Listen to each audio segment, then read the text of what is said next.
Сыктывкарские студенты-вожатые и медработник отправились в Ростов-на-Дону встречать старшеклассников из ЛНР. 50 школьников от 14 до 17 лет должен принять СГУ имени Петерима Сорокина.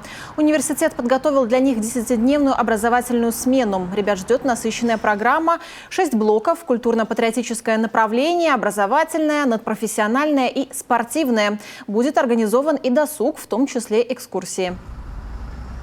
Первый день, как только мы уедем с Ростова, будем придумывать визитные карточки отрядов, распределять изначально по отрядам, придумывать названия, девизы и проводить различные игры на знакомство и на сплочение, чтобы ребята, приехав к нам в Сыктывкар, уже были готовы.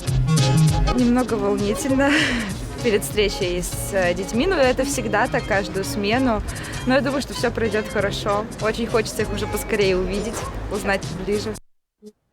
Для ребят будут проводиться занятия по естественным наукам и медицине, программированию и дизайну, цифровым технологиям, туризму и истории России, а также тренировка soft skills, развитие эмоционального интеллекта и умений работать в команде.